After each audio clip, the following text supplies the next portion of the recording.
안녕하세요.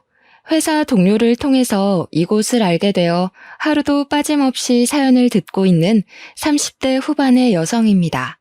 저는 수도권 대학교를 나오고 꽤 좋은 회사 경영팀에 10년 정도 근무하여 지금은 팀장이에요. 남들에 비해 승진이 빨랐습니다. 그리고 제 입으로 말하기 부끄럽지만 학교에서나 회사에서나 남들에게 싫은 소리 듣지 않고 나름대로 인정을 받으며 잘 살아왔어요. 그래서 제가 학교나 회사에서 했던 것처럼 결혼 생활을 한다면 문제없이 행복하게 잘할 수 있을 것으로 생각했죠. 하지만 사회생활과 결혼 생활은 다른 것이었나 봅니다. 저는 37살에 결혼을 하고 38살에 이혼했습니다. 결혼 생활을 한 1년 동안 시어머니 남편과 정말 질리도록 싸우고 또 싸웠네요. 그렇게 무수히 많은 싸움 끝에 도련님의 상견례 날 도련님의 결혼을 파혼시키고 저도 이혼 선언을 하게 되었습니다. 지금부터 저의 결혼에서 이혼까지의 모든 이야기를 들려드릴까 합니다. 남편은 저와 같은 회사였고 제가 이끄는 경영팀의 팀원이었습니다. 나이는 저보다 2살 어렸지만 일할 때 보면 누구보다 열정적이었고 일하는 센스도 뛰어났어요. 회사 내에서 평판도 좋았고 다른 부서 사람들과도 두루두루 친하게 지냈죠. 저는 그런 남편을 보며 나이는 어리지만 대단한 사람이라고 느껴졌고 남편도 저에게 호감이 생겼는지 회사 일이 아닌 개인적으로 연락을 종종 하더라고요. 그렇게 카톡을 주고받다가 밖에서 따로 만나 밥도 먹고 술도 마시는 사이가 되었고 이러한 시간이 쌓이고 쌓여 연인이 되었습니다. 점점 마음이 깊어져 결혼을 생각하게 되었고 결혼 준비를 하면서 우리가 이혼하지 않고 잘 살기 위해 많은 대화를 나눴어요. 먼저 주변 사람들이나 이곳 사연을 들어보면 부부 사이에 금전적인 차이가 생겼을 때 주로 문제가 발생하더라고요. 그래서 우리는 금전적인 것은 항상 같이 하기로 했습니다. 결혼 준비도 정확히 반반 나눠서 했고 집도 남편과 제가 같이 장만하였죠. 예단도 넉넉하지는 않아도 섭섭하지는 않을 만큼 준비해서 시어머니께 드리기로 했습니다. 그리고 결혼 후에는 시댁과 친정의 용돈이나 경조사비도 똑같이 드리기로 했어요. 시댁과 친정 둘 다 아버지는 돌아가시고 어머니만 계신 상태인데 저희 쪽은 어머니가 떡집을 크게 하셔서 먹고 사는데 큰 지장은 없으시지만 시어머니는 딱히 일하시지 않고 형님과 남편 그리고 도련님이 매달 드리는 용돈만으로 생활하고 계시거든요. 남편은 이러한 상황을 이야기하며 시댁에 반드시 용돈을 매달 드려야 한다길래 그럼 저도 친정에 그만큼의 용돈을 드리겠다고 했고 남편 역시 이에 불만 없이 동의했습니다.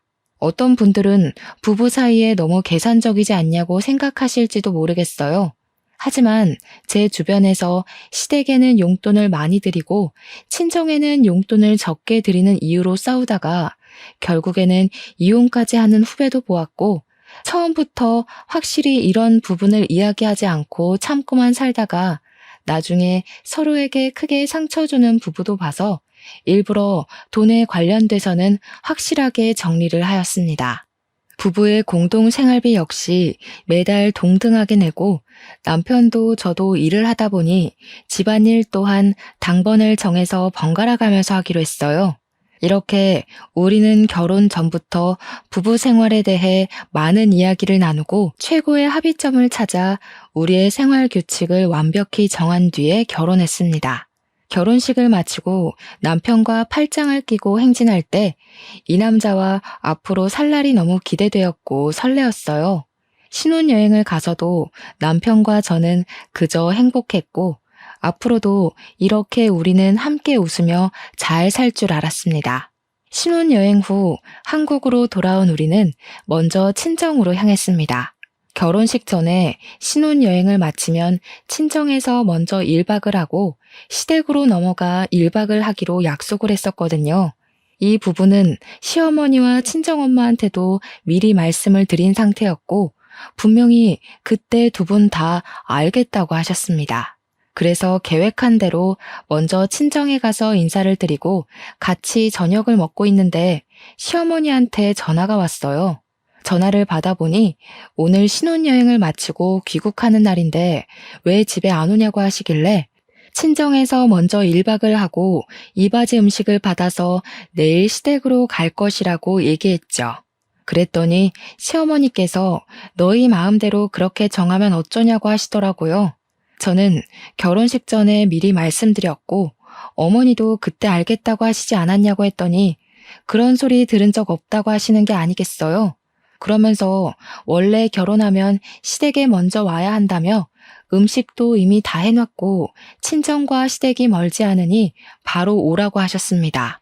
그런데 이미 친정의 짐도 다 푼 상태에서 밥을 먹고 있었는데 갑자기 어떻게 다시 갑니까?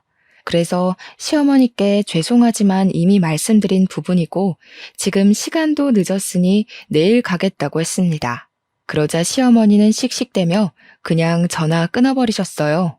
기분이 찜찜하긴 했지만 그래도 내일 가서 남편과 제가 잘 말씀드리면 되겠지 싶어 따로 다시 전화를 드리지 않았습니다. 그리고 다음날 친정엄마가 준비해주신 이바지 음식을 받아서 시댁으로 향했어요.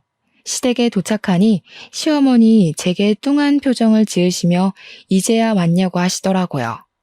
원래 여자는 결혼하면 뭐든지 친정보다는 시댁이 먼저여야 하는데 어떻게 신혼여행 후에 시댁에 먼저 올 생각을 안 하고 친정부터가 아니? 앞으로는 그런 식으로 하면 안 된다. 이제 너는 이 집 사람이니 죽어서도 이 집 귀신이 되어야 해. 에이, 우리 엄마가 왜 이러실까? 지금이 무슨 조선시대도 아니고 무슨 시댁이 먼저야.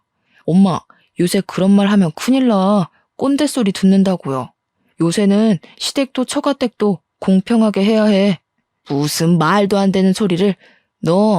네가 지금 우리 현수보다 나이 많고 팀장이라고 현수 조종해서 시댁을 얼렁뚱땅 넘어갈 생각하지 마라. 알겠니? 네가 나이가 많아도 그래도 현수는 너의 남편이야. 너네 집의 가장이라고. 엄마, 나보다 우리 와이프가 돈 더 잘 벌어. 우리 집의 실질적인 가장은 미진이 누나라고. 이게 아주 큰일 날 소리를 하고 있네. 안사람한테 누나가 뭐니 누나가. 이제는 안사람이라고 불러. 그리고 너네 집의 가장은 너야. 네가 돈을 더 적게 벌어도 그래도 넌 이 집의 장남이자 가장이라고. 그리고 미진이 너도 이제 현수라고 하지 말고 꼬박꼬박 현수씨라고 존칭 써. 남편은 시댁이 우선시 되어야 한다는 시어머니의 발언에 열심히 제 편에서 말을 하려 했지만 시어머니는 꿈쩍도 안 하고 오히려 분위기가 더 안 좋아졌어요. 솔직히 시어머니의 말이 달갑게 들리지도 않았고 평소 같았으면 조목조목 따지고 대판 싸웠겠지만 결혼 후 처음으로 시댁에 오는 자리이고 남편도 열심히 노력하는 것이 보여서 그냥 가만히 있었습니다. 그 뒤로도 시어머니는 이바지 음식을 직접 만들어 와야지 업체에다가 사는 게 어딨냐면서 뭐라고 하셨어요. 친정엄마가 떡집 때문에 바쁘셔서 직접 요리를 못 하시긴 했지만 이바지 음식으로 유명한 업체에다가 비싼 돈 들여서 일부러 준비해 주셨거든요. 그런데 그런 음식을 가지고 뭐라고 하시니 기분이 많이 상했습니다. 그래도 남편이 중간에서 시어머니의 말을 잘 막아줘서 그냥 꾹 참으며 아주 불편하게 시댁에서의 첫날 밤을 보냈습니다. 우리는 모든 일정을 무사히 마치고 다시 일상으로 돌아왔어요. 저와 남편은 결혼 전에 약속한 대로 공동 생활비도 동등하게 내고 집안일도 같이 하며 나름 즐겁게 생활하고 있었습니다. 그렇게 한 달 정도 후 시댁과 친정 식구들을 모시고 집들이하기로 하고 먼저 시댁 식구들을 초대했습니다. 제가 직접 음식을 다 하고 싶었지만 평일에는 일하느라 바빠서 어쩔 수 없이 밀키트를 사서 상을 차렸어요. 상이 얼추 차려지니 도련님은 회사에 급한 일이 생겨서 가지 못하겠다고 전화가 오고 시어머니와 형님만 오셨습니다. 시어머니는 집을 둘러보시다가 부엌에 있던 밀키트 포장지를 보시고서는 사람을 초대했으면 직접 음식을 만들어야지 무슨 밀키트를 쓰냐며 뭐라고 하셨어요. 형님은 요새는 밀키트도 잘 나오고 무엇보다 회사 다니느라 바쁜 사람인데 어떻게 장보고 음식을 만드냐고 하며 제 편을 들어주시더라고요. 하지만 시어머니는 나는 젊을 때 애도 보고 어른도 모시고 요리도 직접 다 해다가 먹었는데 그게 그렇게 어렵냐며 뭐라고 하셨습니다. 그리고서는 일단 배고프니 밥을 먹자고 하는데 정말 국물 하나 남기지 않고 싹싹 긁어 드시더라고요. 식사를 마치고 뒷정리를 하는데 원래 오늘 설거지 당번이 남편이었으나 집들이 때는 혼자서는 힘들 것 같아 같이 하기로 했습니다. 그래서 저는 그릇을 옮기고 남편이 설거지를 먼저 시작하려고 고무장갑을 끼고 있었어요. 현수야, 너 지금 이게 뭐 하는 짓이야? 네가 지금 설거지를 한다고? 네 마누라가 있는데 네가 왜 설거지를 해? 엄마, 당연히 우리 집이니까 내가 설거지 해야지. 그리고 오늘은 원래 내가 설거지 당번인 날이야. 뭐? 설거지 당번? 원래 돈 버는 남자는 설거지 하는 거 아니야. 얼른 고무장갑 벗어. 그리고 미진이 네가 해, 네가. 어머니, 제가 집에서 노는 사람도 아니고 저도 현수랑 똑같은 회사에서 일하는데 현수는 왜 설거지를 하면 안 되고 제가 다 해야 해요? 우리 집인데 당연히 우리 같이 설거지 해야 하는 거 아닌가요? 이게 지금 어디서 말대꾸야? 원래 설거지는 당연히 며느리가 하는 거다. 며느리가. 얼른 네가 해. 그리고 지금 나이 많다고 유세니? 네 남편한테 현수가 뭐니 현수가? 현수 씨라고 불러. 엄마 도대체 왜 그래? 그냥 가서 누나랑 앉아서 과일이나 먹고 있어. 내가 하고 싶어서 한다고 내가. 누나, 얼른 엄마 좀 데리고 가. 시어머니는 형님의 손에 이끌려 부엌에서 나갔어요. 저와 남편 둘이 같이 설거지 하는데 생각하면 할수록 시어머니의 말이 너무 화가 나더라고요. 그래도 남편이 설거지하면서도 자꾸 제 눈치를 보고 미안하다고 하고 또 무엇보다 제 편에 있는 것이 보이니 고마웠습니다. 설거지를 마치니 밖이 벌써 어둑어둑하더라고요. 이제는 시어머니와 형님이 집에 가셨으면 싶은데 일어날 생각이 하나도 없고 거실에서 TV를 보며 맥주를 마시고 계셨어요. 어머니, 밖에 어두워졌는데 언제 집에 가실 거예요? 내일 월요일이라 저희도 이제 좀 쉬고 출근 준비도 해야 해서요. 집에 가기는 뭘 가? 오늘 여기서 자고 가야지. 설마 집들이에 초대해놓고 잠도 안 재워주고 보내려고? 엄마, 오늘 자고 가는 거야? 집에 내일 아침에 마땅히 먹을 것도 없는데 괜찮겠어? 나는 엄마 우리 집에서 주무시고 가는 거 좋기는 하지만 혹시라도 엄마 불편할까봐 걱정되네. 난 여기도 편해. 내 아들 집이 내 집이고 그런 거지 뭐. 그리고 집에 이제 와이프가 있는데 기본 밑반찬은 있어야지 그것도 없니? 도대체 살림을 하는 건지 마는 건지. 내일 아침은 그냥 간단히 라면을 먹던가 하고 얘 며느리야. 집에서 편하게 입을 옷 좀 줘봐라. 시어머니와 형님은 집에 갈 생각이 정말 하나도 없어 보였습니다. 저는 일단 남편을 데리고 큰 방으로 갔어요. 그냥 오늘은 집에 가시라고 말해달라고 했더니 남편은 엄마인데 어떻게 쫓아내냐고 하며 오늘 하루만 이해해달라고 부탁하더라고요. 정말 짜증이 났지만 그래도 오늘 시어머니가 뭐라고 할 때마다 중간 역할을 잘해줘서 그냥 알겠다고 했습니다. 그날 밤 잠을 자야 하는데 시어머니는 밤늦게까지 맥주를 드시며 TV의 볼륨을 높여서 보시더라고요. 결국 저는 시끄러워서 잠을 거의 자지 못했네요. 아주 피곤한 몸을 이끌고 저와 남편이 출근 준비를 하고 있는데 작은 방에서 시어머니가 나오셨어요. 바로 출근하니? 밥은? 현수 아침은 안 먹이니? 저희 평일에는 서로 바빠서 아침은 집에서 먹지 않고 회사 근처 편의점에서 간단히 먹어요. 차리고 치우고 하면 회사 늦어서요. 뭐? 남편이 일하는데 따뜻한 밥을 집에서 먹여야지. 어떻게 만든지도 모르는 편의점 음식을 왜 사서 먹여? 너 정말 너무한 거 아니야? 어머니, 저도 회사에서 일해요. 제가 유세 떠는 것처럼 보일까봐 제 입으로 이런 말 하지 않으려고 했는데 엄밀히 말하면 회사에서 제가 현수 씨보다 일도 더 많이 하고 돈도 더 많이 벌어와요. 그런데 그런 제가 매일 현수 씨 밥까지 챙겨줘야 해요? 누나, 말이 좀 그렇다.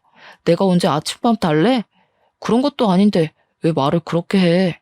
저는 어제부터 사사건건 트집 잡고 구박하는 시어머니한테 말을 더는 좋게 못하겠더라고요. 그래서 저도 모르게 말이 거칠게 나와버렸어요. 시어머니는 제 말에 아주 황당하다는 표정을 짓고 저는 에라 모르겠다는 심정으로 그냥 나와버렸습니다. 잠시 뒤 남편도 나오고 우리는 같이 차에 타서 회사로 향했어요. 평소에는 차 안에서 이런저런 얘기를 많이 나눴지만 오늘은 남편과 말하기도 싫고 딱히 할 말도 없어서 그냥 조용히 가고 있는데 남편이 먼저 말을 꺼내더라고요.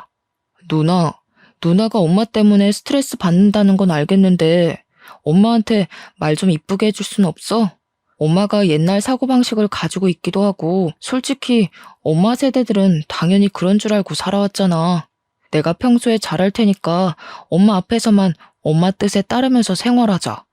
나 우리 엄마랑 누나랑 이렇게 싸우는 거 너무 싫어. 나랑 어머니랑 싸우는 게 다 내 잘못이니? 그리고 너 어머니 아들이기도 하지만 나와 가정을 이룬 부부이기도 해. 그동안은 어머니 아들로 설거지 한 번도 안 하고 살아왔을지 몰라도 이제는 바뀌었다고. 게다가 어머니 앞에서는 설거지고 집안일이고 다 내 차지면 우리가 결혼 전에 그렇게 오랜 시간 대화를 나누며 정했던 우리 부부의 생활 규칙은 뭐가 되니? 이 규칙만은 절대 깨지 말자고 다짐하고 또 다짐했는데 어머니 때문에 1년도 못 가서 이렇게 깨진다는 게 말이 돼? 규칙이 반드시 지켜야 할 법도 아니고 상황에 따라서 좀 깨질 수도 있고 하는 거지. 우리 엄마 앞에서 설거지하고 집안일 더 하는 게 그렇게 불만이야? 막말로 우리가 엄마를 모시고 사는 것도 아니고 어쩌다가 한 번 있는 일이잖아. 그런데 꼭 그렇게 한마디도 지지 않고 따져야 속이 시원해? 나 솔직히 설거지 더 할 수 있고 집안일도 더 할 수 있어. 그런데 나는 설거지 횟수, 집안일의 비중 때문에 화가 나는 게 아니라 너와 내가 동등하게 같이 일해서 돈을 버는데 나는 며느리니까 아침밥도 차리고 설거지도 해야 하고 너는 남편이니까 아침밥 얻어먹어야 하고 설거지는 하면 안 된다고 하는 어머니의 마인드가 너무 싫어. 그리고 어머니는 그렇게 생각하실지 몰라도 그런 생각을 나에게 강요하시는 것도 너무 싫다고. 그냥 대충 네네 하고 좋게 넘어갈 수는 없어? 우리가 결혼 생활하면 엄마가 돌아가시기 전까지는 계속 이런 일로 누나랑 엄마랑 다퉈야 할 텐데 그냥 융통성 있게 넘어갈 수도 있잖아. 안 그래? 그렇게 한 번, 두 번 대충 네네 하고 넘어가면 당장은 조용하겠지. 그런데 과연 우리가 진짜 행복하게 살 수 있을까? 너야 편하겠지만 나는 절대 그리 못해. 그리고 내 성격상 분명히 언젠간 크게 폭발하고 말 거야. 그래서 애초에 그러기 전에 제대로 짚고 넘어가자는 거야. 남편과 저는 서로의 생각의 차를 좁히지 못한 채 회사에 도착했고 바로 일을 시작했습니다. 그날은 거래처가 오전부터 방문해서 회의실에서 미팅하고 있는데 시어머니한테 전화가 왔어요. 하지만 제가 도무지 전화를 받을 수 없는 상황이라 무시했죠. 그렇게 1시간 정도 지난 후 무사히 미팅을 마치고 사무실로 가니 사장님이 저를 부르시더라고요. 제가 회의실에 있는 동안 제 자리에 전화가 쉬지 않고 계속 울려서 사장님이 받아보니 제 시어머니셨대요. 그런데 시어머니가 화가 단단히 나 계셨다면서 집에 무슨 일 있냐고 물으셨습니다. 저는 별일 아니라고 했더니 사장님은 집안일을 회사로까지 끌어들이지 말라며 한 소리 들었네요. 저는 일단 시어머니한테 전화를 걸었어요. 너는 내가 전화를 그렇게 했는데 안 받고 도대체 뭐 하니? 아무튼 그건 그렇고 너는 도대체 여자가 돼서 살림을 하는 거야 마는 거야? 아주 냉장고는 텅텅 비어있지 방은 개판이지. 서랍도 아주 엉망진창이더라. 뭐 있는 게 하나도 없다 하나도. 도대체 우리 현수 밥은 제대로 챙겨주는 것인지 현수 아내로서 한 일이 뭐가 있어? 어머니, 겨우 그거 따지시려고 그렇게 전화하신 거예요? 그리고 우리 집이 그렇게 엉망진창이면 그냥 집에 가시면 되잖아요. 아니, 왜 집에 계셔서 그렇게 스트레스를 받으세요? 겨우? 현수 먹는 것인데 제대로 챙겨야지. 안 그래도 너네 집 꼬락서니 보기 싫어서 지금 집에 간다. 우리 현수 굶기지 말고 잘 먹여라. 알겠니? 죄송하지만 저는 현수 씨의 엄마가 아니라 배우자입니다. 그리고 현수 씨가 아기도 아니고 제가 왜 밥을 먹여줘야 합니까? 어른인데 배고프면 알아서 먹겠죠. 그리고 지금 회사라서 더는 전화 못 받습니다. 회사로 더 전화하시면 어머님의 귀하신 아드님도 곤란해질 테니 그리 아세요. 저는 시어머니한테 하고 싶던 말 다 하고 전화를 끊고 다시 일하려는데 남편과 같이 한 사무실에 있기 너무 불편하더라고요. 그 전날 잠도 못 잤고 일은 많고 시어머니는 난리를 치시는데 지금 생각해도 그날 무슨 정신으로 일을 했는지 모르겠네요. 그리고 시간이 흘러 그 주 주말이 되어 친정의 집들이 날이 되었습니다. 저는 이번에도 음식을 준비할 시간이 없어서 밀키트로 음식을 대신했어요. 저희 엄마는 시어머니와는 다르게 음식 준비하느라 고생 많았다고 하시며 제가 평소에 좋아하는 밑반찬을 한가득 챙겨오셨더라고요. 기분 좋게 식사를 마친 뒤 시어머니도 1박을 하고 갔으니 친정엄마도 1박을 하라고 이야기했어요.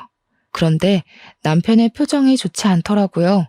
친정엄마는 남편의 눈치를 보다가 그냥 여기보다 집이 편하다며 집에 가버리셨답니다. 저는 남편에게 너무 서운했어요. 엄마가 가자마자 시부모님이랑 형님은 우리 집에서 주무시고 가시고 친정엄마는 딸 집에 처음 왔는데 주무시지도 못하냐며 따졌습니다. 그랬더니 남편은 너무 유치한 논리인 거 아니냐며 화를 내더라고요. 제가 완전 어이없어 하는데 그 뒤로 하는 말이 더 황당했습니다.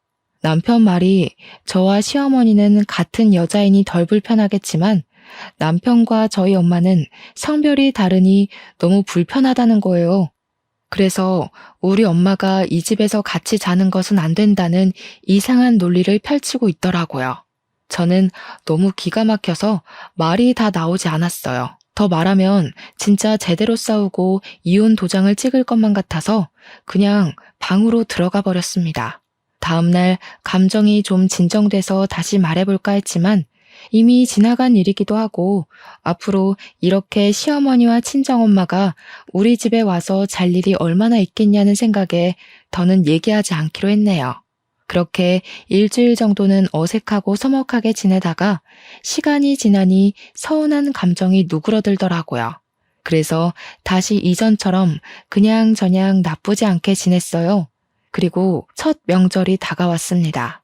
시댁이나 친정이 정확히 집에서 1시간 거리라 그냥 다녀만 오려다가 그래도 처음 맞이하는 명절이니 시댁, 친정 모두 하룻밤을 같이 지내고 오기로 했답니다. 친정은 차례를 지내지 않지만 시댁은 차례를 지내기에 음식 장만으로 할 일이 많아 먼저 시댁으로 갔어요. 시댁에 도착하니 시어머니는 음식 준비할 것이 많다며 오자마자 제게 앞치마를 주셨습니다. 그래도 첫 명절이라고 나름 차려입고 갔는데 왔냐는 인사도 없이 일꾼이 온 것처럼 앞치마부터 건네니 기분이 조금 그랬어요.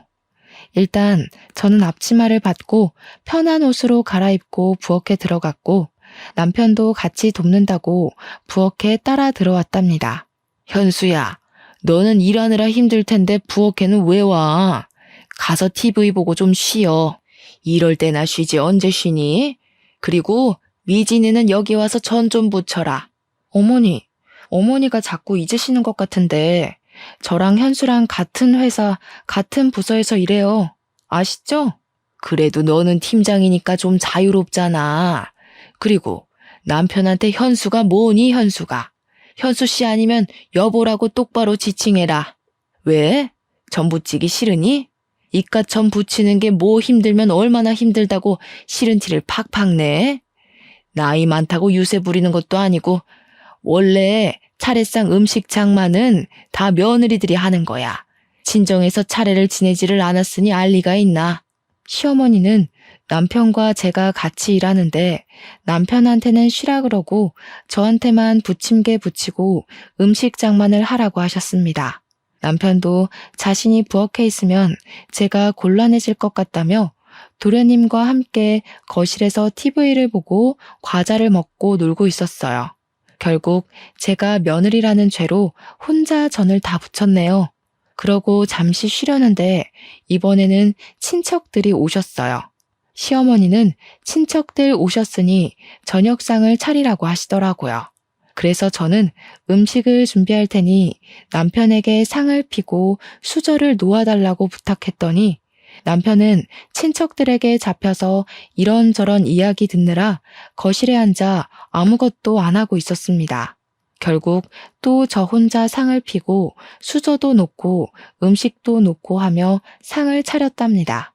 상을 다 차리고 저도 뒤늦게 앉아서 밥을 먹으려는데 친척 어르신이 물 좀 갖다 달라고 하셨어요.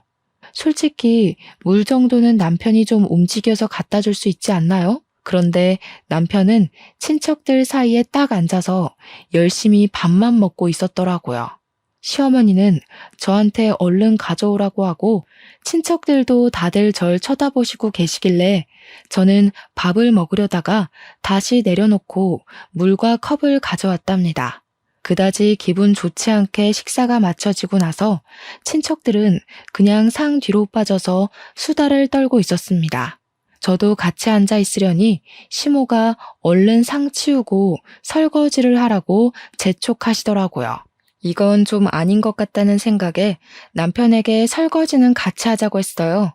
남편은 조금 당황한 표정을 짓다가 알겠다고 하며 부엌으로 가려고 하자 시어머니는 친척들 다 계시는데 장남이 모양 빠지게 무슨 설거지냐며 차라리 시어머니 본인이 하겠다고 하셨어요.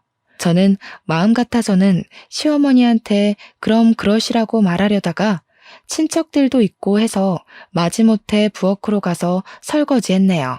저의 표정이 좋지 않자 남편은 계속 제 눈치를 보고 시어머니는 저를 계속 못마땅하게 여기시며 명절의 첫날이 지났습니다.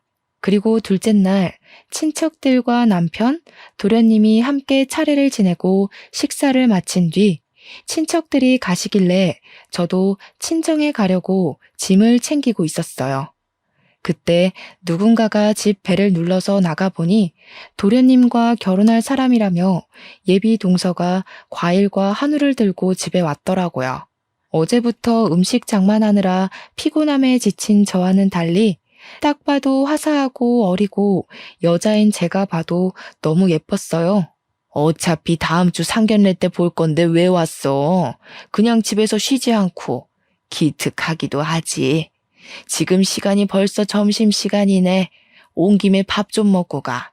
미진아, 네 예비동서 왔으니 같이 밥 먹게 상 좀 차리자. 시어머니는 저를 콕 집어서 상을 차리자고 하며 부엌으로 저를 데리고 갔어요. 예비동서도 돕는다고 들어가니 시어머니는 예쁘게 차려입고 왔는데 옷 버린다고 안 된다며 거실로 나가서 진수랑 현수랑 쉬고 있으라고 하셨습니다. 저도 첫 명절이라고 예쁘게 차려입고 왔는데 제게는 오자마자 앞치마를 던져주시더니 예비 동서한테는 한사코 쉬라고 하시는데 기분이 묘하게 상하더라고요. 어찌됐든 저는 시어머니와 함께 상을 차리고 다 같이 식사를 했어요. 식사를 마친 후 상을 정리하고 저와 남편이 설거지하려는데 예비 동서가 설거지는 자신이 하겠다고 왔습니다. 아가야, 넌 아직 손님인데 뭘 자꾸 도우려고 하니? 설거지는 네 형님이나 시키고 너는 이리 와서 거실에서 과일이나 먹자. 현수 너도 우리 집 가장이 설거지는 무슨 설거지야. 부엌에 얼쩡거리지 말고 여기 앉아. 그리고 미진아, 가서 과일 좀 깎아와. 예비 동서는 어쩔 수 없이 다시 나가고 저는 과일을 내왔어요. 과일을 깎으며 이야기를 들어보니 예비 동서는 도련님보다 4살이 어리고 부모님의 사업이 잘 돼서 집이 꽤 부유하더라고요. 그래서인지 혼수와 예단을 아주 넉넉히 준비한다고 했습니다. 잘 살고 나이도 어리고 예쁜 예비동서가 오니 집안 분위기가 아주 밝아지고 다들 예비동서를 환영하는 분위기였어요. 그 사이에서 저는 왠지 모를 씁쓸함과 소외감이 느껴지며 괜히 서글퍼져서 부엌에가 혼자 설거지하고 부엌 정리를 했답니다. 다 마치고 나니 예비동서가 집에 간다고 하더라고요. 저는 상견례 때 보자고 인사를 하고 시계를 보니 벌써 오후 4시였어요. 이제는 진짜 집에 가려고 짐을 챙기고 있으니 이번에는 형님의 가족이 집에 왔습니다. 왜? 벌써 가게? 현수나도 명절 때 봐야지 벌써 가면 되니? 너도 좀 같이 어울리다가 천천히 가. 어차피 친정도 가깝잖아. 친정은 차례도 지내지 않는데 좀 더 있어. 형님도 친정에 오셨는데 저도 친정에 가야죠. 친정엄마는 자식이 저 하나뿐이라 저 기다리고 계실 거예요. 지금 출발해도 어둑해져서 도착할 텐데 이제는 가야죠. 그래도 첫 명절이잖니? 그리고 여자는 원래 결혼하면 친정보다는 시댁이다. 나는 옛날에 명절 때 친정 아예 가지도 못했어. 지금은 그 정도는 바라지도 않으니 그냥 조금 더 있다가 가. 시어머니의 말에 남편도 어쩔 수 없다는 듯한 표정을 짓고 있더라고요. 저는 더는 이 자리에 있을 필요가 없다고 느껴서 그냥 짐을 챙겨서 그냥 인사하고 나와버렸습니다. 남편도 어쩔 수 없이 같이 따라 나왔어요. 야, 그래도 첫 명절인데 기분 나쁘게 이렇게 그냥 나와야겠냐? 그냥 1시간 정도만 더 있다가 나가도 되잖아. 그게 그렇게 어려워? 1시간? 1시간이 2시간 되고 그러다가 시댁에서 명절 다 지내고 친정도 못 가. 이런 거는 처음부터 제대로 해야 한다고. 너는 어쩜 그렇게 인정머리 하나 없이 딱딱 반반이냐? 하여튼 하나도 손에 안 보려고 한다니까. 나 원래 이러는 거 몰랐어? 그리고 거꾸로 생각해봐. 네가 우리 집 갔는데 엄마가 너 가지 말라고 하면서 집에서 설거지 시키고 요리하라고 시킨다고 생각해봐. 그러면 너라면 알겠습니다 하고 그냥 있겠니? 내 생각엔 네가 나보다 더 했으면 더 했지 덜하진 않을 것 같은데. 저와 남편은 친정 가는 차 안에서 계속 싸웠어요. 친정집에 도착해서도 우리는 표정이 좋지 않았고 그런 모습을 본 친정엄마는 시댁에서 무슨 일이 있었냐며 걱정하셨습니다. 시댁에서 있던 일을 말하려던 찰나 시어머니한테 전화가 왔어요. 전화를 받아보니 술에 잔뜩 취한 목소리더라고요. 너는 큰며느리라는 애가 첫 명절인데 내가 허락도 안 했는데 양해도 구하지 않고 그냥 친정으로 가버리면 되겠냐? 심지어 현수 누나도 집에 왔는데 명절에 네 형님이랑 다 같이 친해지는 시간도 갖고 하면 좀 좋아. 여자는 결혼하면 출가 외인, 여자는 결혼하면 친정사람 아니니까 친정에 발도 들여놓으면 안 된다고. 그것도 모르는 게 무슨 회사의 팀장이라고. 어머니, 제가 명절에 제 엄마를 보러 가겠다는데 그게 어머니께 허락까지 받아야 할 일인가요? 제가 시댁에 들리지 않고 친정에 가겠다는 것도 아니고 친정이 가면 안 되는 것도 아닌데 허락을 받고 양해를 구해야 한다는 게 제 선에서는 이해가 가지 않네요. 심지어 형님은 친정에 왔는데 저는 친정에 아직 가지 말라니. 그게 무슨 경우예요? 이게 뭘 잘했다고 말댔고야? 친정에서 시어미한테 그렇게 하라고 가르치디? 지금 당장 와, 당장. 출가 외인이 어디서 명절 때 친정을 가고 있어? 그리고 딸하고 며느리하고 같아? 출가 외인은 예전에나 있던 말이죠. 남녀가 동등하게 결혼 준비를 하고 돈도 같이 버는 이 시대에 출가 외인 타령하시는 건 아닌 것 같은데요. 그리고 다시는 술 드시고 제게 이렇게 전화하지 마세요. 저는 어머니의 말씀대로 딸이 아니라 며느리입니다. 술 취한 어머니의 주정을 딸은 들어드릴 수 있어도 며느리인 저는 들어드릴 수 없습니다. 전 제 할 말을 다 하고 시어머니의 전화를 일방적으로 끊었습니다. 그랬더니 시어머니는 남편 핸드폰으로 전화해서는 며느리 눈치 보느라 못 살겠다며 하소연을 하시는 것이 아니겠어요. 그때 저와 엄마는 남편과 같이 있어서 시어머니가 뭐라고 하는 것을 친정엄마가 다 듣게 되었어요. 엄마는 화가 단단히 나서 남편의 핸드폰을 뺏어갔습니다. 사돈, 듣자 하니까 정말 너무하시네요.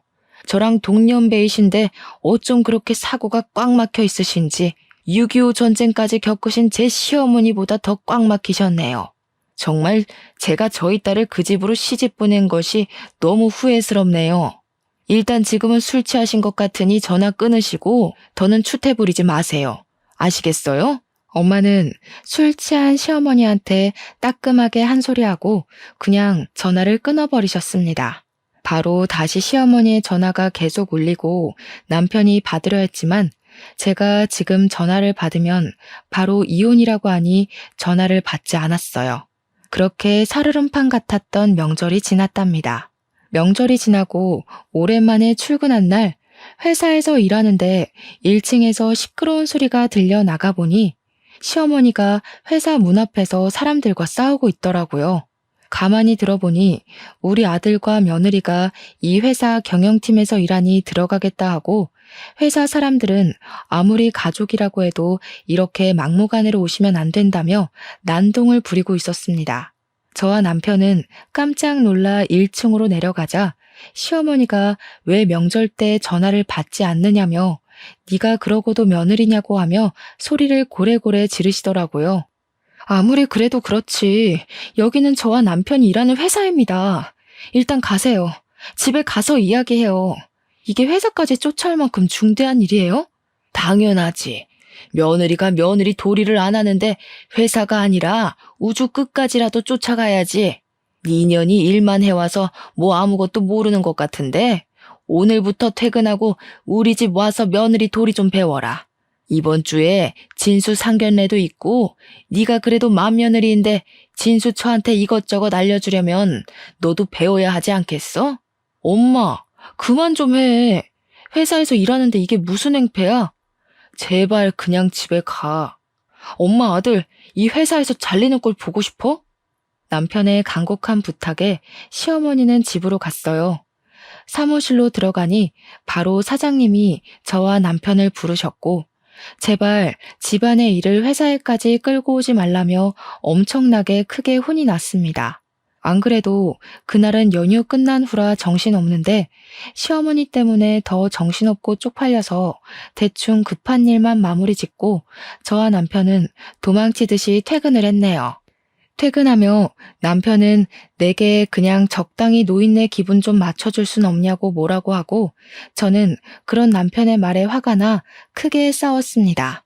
그 뒤로 저는 시어머니의 전화를 받지 않고 남편과 대화도 하지 않으며 남남처럼 생활했네요. 그리고 도련님의 상견례 날이 왔어요. 예단 이야기가 나왔는데 예단비 2억에 고급 모피코트에 명품 가방을 준비한다고 하더라고요. 시어머니는 넉넉한 예단과 혼수에 너무 좋아했고 상견례장 분위기도 아주 화기애애했습니다. 이런저런 대화를 하다가 예비동생 어머니가 저한테 시어머니가 잘해주시냐고 물어보셨어요. 네, 잘해주세요. 며느리는 출가 외인이니 친정보다는 시댁이 먼저야 하고 명절 때도 형님은 친정에 왔지만 저는 친정에 가면 안 된다고 하시고 맞벌이여도 남편 밥은 챙겨야 하고 남편한테는 설거지도 시켜서는 안 된다고는 하지만 그래도 잘해주세요. 예, 너는 왜 그런 소리를 이 자리에서 하니? 내가 언제 그랬다고? 지금 농담하는 거지? 사돈, 우리 집 맏며느리가 원래 이렇게 장난을 잘 쳐요. 장난 아닌데요? 매번 그러셨잖아요. 동서도 저번에 명절 때 집에 못 가고 있는 거 다 봤죠? 설거지도 제 남편한테는 하나도 안 시키고 저 혼자 다 했던 것도 기억하시죠? 이 집으로 시집 오면 그게 동서의 미래 모습이에요. 이제 명절 때는 친정에 갈 생각 마시고 주야 장천 설거지만 하셔야 할 겁니다. 사돈, 아니에요. 설마 제가 그렇겠어요? 제가 맏며느리한테는 그래도 둘째 며느리한테는 안 그래요. 명절날 아주 칼같이 보내겠습니다. 원한다면 설과 추석 번갈아 가면서 와도 돼요. 맏며느리는 일만 해서 뭘 잘 몰라서 제가 가르친다고 그런 거고 우리 둘째 며느리한테는 안 그럴 거예요. 저와는 다르게 둘째 며느리가 넉넉하게 예단과 혼수 준비해 가서 그러신가 보죠? 우리 시어머니는 예단으로 며느리를 차별하는 그런 분이셨네요. 저는 성격이 좋지 않아서 그런 차별 대우 받고서는 이 집 큰며느리로 못 있겠네요. 죄송하지만 이제 며느리 노릇 못 해먹겠어요. 그쪽도 저처럼 고생하기 싫으면 얼른 도망치세요. 남편이 좋아도 시어머니 자리가 별로면 아무래도 힘들더라고요. 저의 폭탄 발언에 예비 동서 가족의 표정이 굳어지고 시어머니는 당황해 하시더라고요. 결국 예비 동서의 부모님은 이 결혼 생각해 보겠다고 하고 자리를 박차고 나갔습니다. 야, 너는 동생 상견례 자리에서 꼭 이렇게까지 해야 해? 진짜 독종이다, 독종. 이혼하자, 이혼해. 나야말로 바라던 바야. 어머니, 도무지 이 집에서 며느리 노릇 못하겠네요. 저는 며느리 자리 사표 내고 이혼하겠습니다. 이게 지금 얼마짜리 혼수랑 예단이었는데 네가 다 망쳤어. 이제 어쩔 거야? 어찌할 것이냐고. 얼른 따라가서 아니라고 말해. 아주머니, 내가 그동안 아주머니한테 당한 것들을 그대로 다 말한 것뿐인데 아니긴 뭐가 아닙니까? 저는 할 말 없습니다. 그럼 이제 갑니다. 저는 그 길로 나가서 신혼집에서 짐을 다 싸들고 친정으로 갔습니다. 저희 엄마는 제게 괜히 결혼해서 눈치 보고 구박대기로 사는 것 같아서 마음 아팠는데 그렇게 살 바엔 차라리 이혼하고 혼자 사는 게 100번 1000번 낫다고 잘했다고 하셨어요. 솔직히 이혼이 잘한 일은 아니었지만 그래도 엄마가 그리 말해주시니 너무 감사했답니다. 그리고 월요일, 회사에 가니 남편이 일찍 출근해 있었습니다. 저는 남편을 회의실로 불러서 이혼 서류를 건넸어요. 남편은 무슨 이런 일 가지고 이혼이냐고 남들 다 이렇게 산다고 하더라고요. 남들은 다들 이렇게 살아도 나는 이렇게 못 살아. 내가 설거지 몇 번 더 하고 시댁에 오래 있겠다고 해서 이러는 거 아니야. 나에게는 엄격하게 며느리 도리 강요하면서 자기 아들은 집안일 하나 못하게 하고 내가 예단비 적게 해왔다는 이유로 벌써 대놓고 차별하라고 하시는데 나는 그런 차별 대우받으면서 못 산다고. 그렇지 않아도 네가 상견례 자리에서 그러고 나가서 진수 파혼했어. 그럼 된 거 아니야? 너도 꼭 이렇게 이혼까지 해야 해? 잘 됐네. 도련님 파혼시킨 마당에 내가 이제 시댁에 가면 나는 천덕꾸러기일 텐데 나는 더는 그렇게 못 살아. 이혼해. 우리는 회사 회의실에서 대판 싸우고 결국에는 이혼을 하기로 합의를 했습니다. 며칠 뒤 우리가 이혼한다는 소식을 들은 시어머니가 또 회사에 와서 저를 찾는다고 난리를 치는 바람에 회사에 남편에 대해 좋지 않은 소문이 났습니다. 그리고 얼마 지나지 않아 남편은 사람들의 따가운 눈총을 이겨내지 못하고 회사를 관두게 되었답니다. 반면 저는 이혼 후 여전히 경영팀 팀장으로 사람들과 좋은 관계를 유지하며 회사에 잘 다니고 있습니다.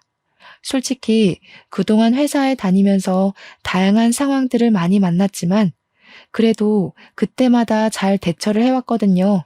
그래서 저는 결혼 생활도 잘할 줄 알았습니다.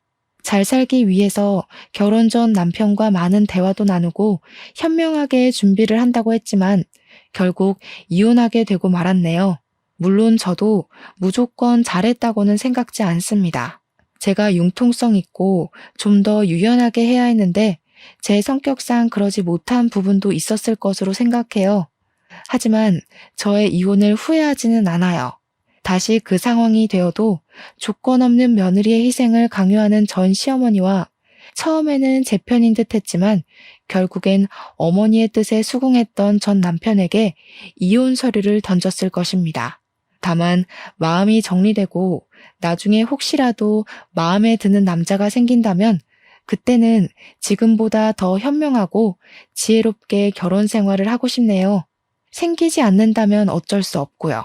그전까지 저는 평소와 같이 열심히 회사 생활하며 자기 개발도 열심히 해보려고 해요. 그러다가 기회가 된다면 더 좋은 인연이 생길 수도 있겠죠? 그러길 바라봅니다.